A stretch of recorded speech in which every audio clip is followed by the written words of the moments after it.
Matin Sport.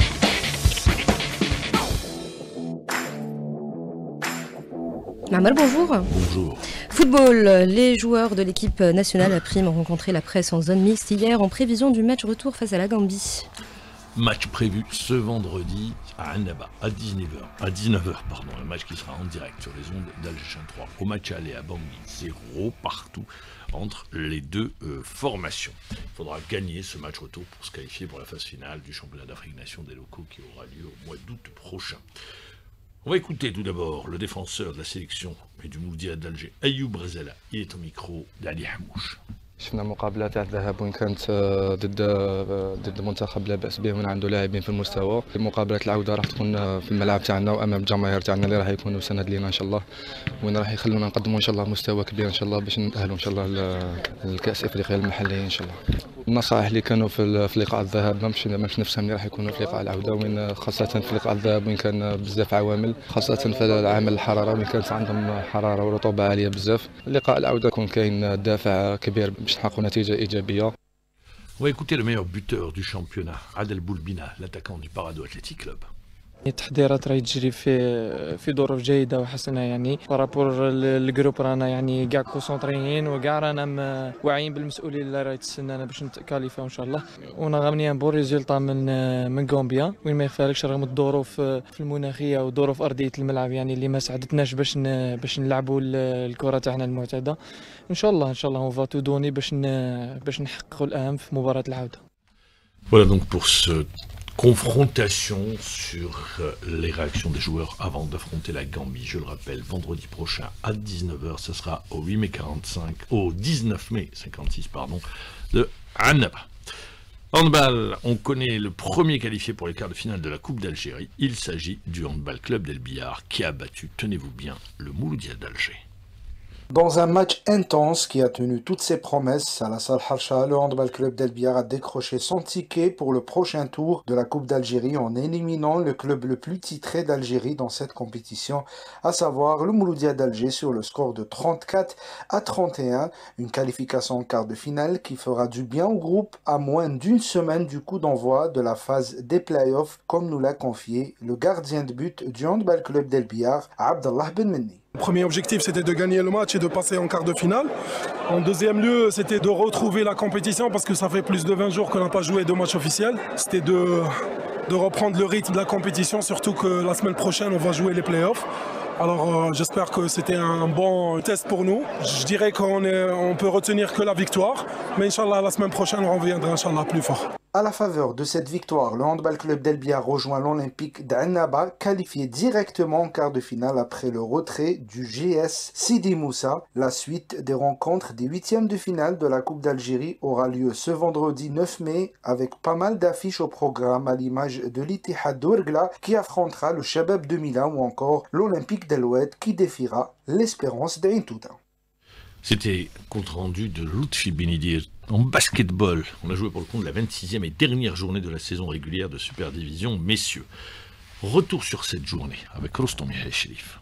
Pour cette 26e et dernière journée de la saison régulière du championnat Super Division Messieurs, le leader, le NB Stawali, s'est imposé à domicile face à la formation du Chabab Yadi de Benessaf sur le score de 92-49, alors que son dauphin et champion d'Algérie en titre, le Wydad de Boufarik, s'est imposé face au club sportif de Tlemcen sur le score de 108-102. Dans l'une des affiches de cette 26e journée, le Nahd du Sendé a battu à domicile l'USM Blida 70-67, alors que le Mouloudia d'Alger s'est imposé face au CSC Guet Constantine sur le score de 73-58. Reda Saek, l'entraîneur du CSC Guet Constantine, estime que ce match est une préparation pour les quarts de finale de la Coupe d'Algérie pour ce week-end face au NB Stawali, ainsi que pour les playoffs. Du moment que notre qualification était assurée, on a décidé avec le staff technique, avec mes camarades, de faire jouer l'équipe et préserver les joueurs titulaires. On n'est pas comme les Mouloudia qui ont un effectif très riche sur tout le banc. On a essayé de minimiser les dégâts et faire jouer les joueurs qui n'ont pas trop joué vraiment au cours de la saison. L'essentiel pour nous, c'était pas ce match, c'est pas de préserver les joueurs titulaires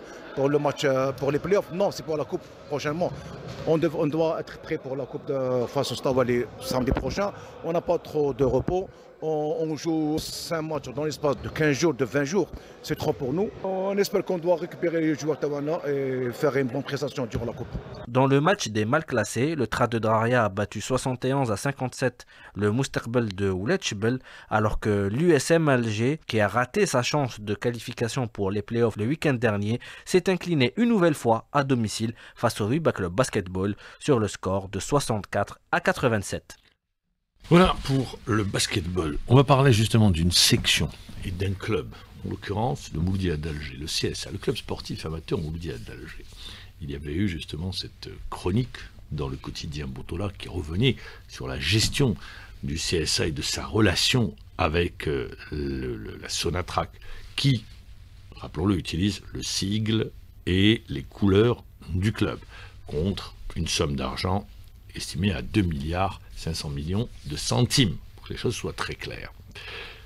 La Sonatrach avait dans un premier temps également régularisé le passif qui existait avec le club sportif amateur. Mais depuis, la tension existe. La tension existe, pourquoi? Tout simplement parce que la Sonatrach, qui finance, n'arrive pas à avoir une lecture du projet porté par le club sportif amateur. Je prendrai juste la section basketball. Nous avons reçu, d'ailleurs j'avais demandé au président du CSA d'intervenir, d'expliquer, chose qu'il a refusée. Une nouvelle fois, les dirigeants de la section basketball qui étaient en place, eh bien, reviennent à la charge pour parler des incohérences qui existent au niveau de cette gestion du basketball. Auparavant, c'était le handball. Et rappelons également que dans la chronique parue dans Botola, il est fait état au niveau de l'Assemblée Générale de personnes qui ont été écartées, alors qu'elles sont membres, elles n'ont pas été remplacées. Donc, en d'autres termes, aujourd'hui, la situation est opaque.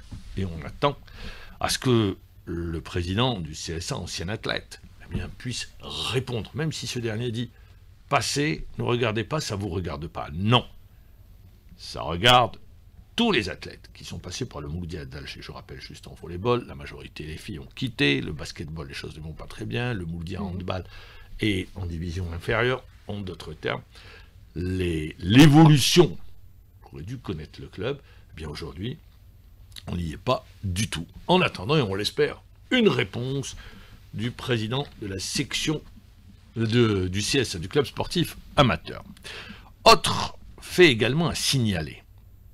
Il y a eu un communiqué de la Confédération africaine d'athlétisme. Confédération africaine d'athlétisme, ça nous a surpris, parce que la fédération n'en a pas du tout parlé. Alors, il est dit dans ce communiqué de la Confédération africaine d'athlétisme que les 3e championnats d'Afrique U18 et U20 ont été transférés au Nigeria, sans plus de précision, et informe que les réunions du congrès, les 3e championnats, qui était prévu, et c'est là où ça devient intéressant, à Oran.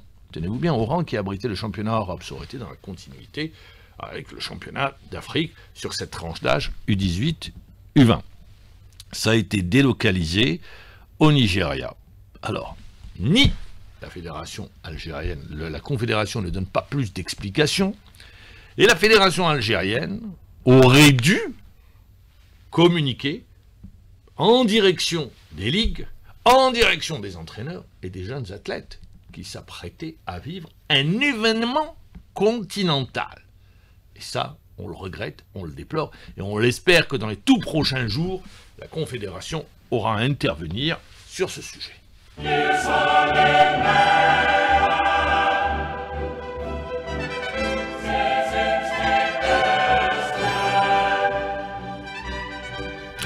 Vous avez les yeux qui brillent.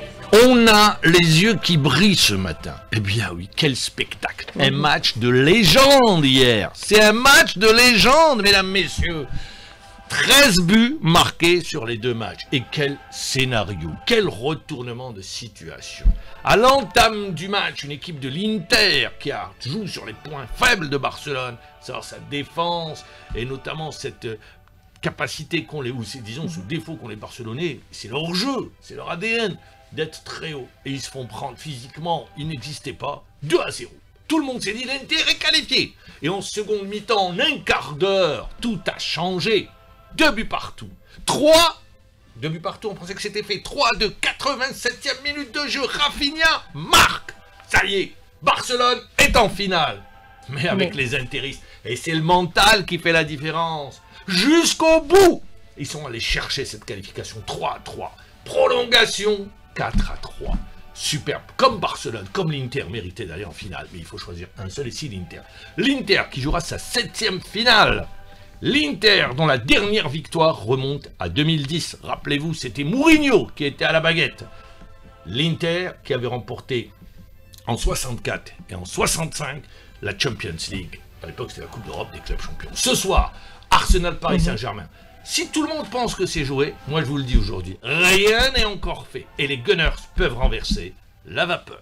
Merci à vous, Mohamed Djibour. On sera donc ce soir, il est 7h29 sur les ondes d'Alger Chain 3. Prochain rendez-vous, les titres de la matinale avec Brahim Mazoun. Ce sera juste après la pub.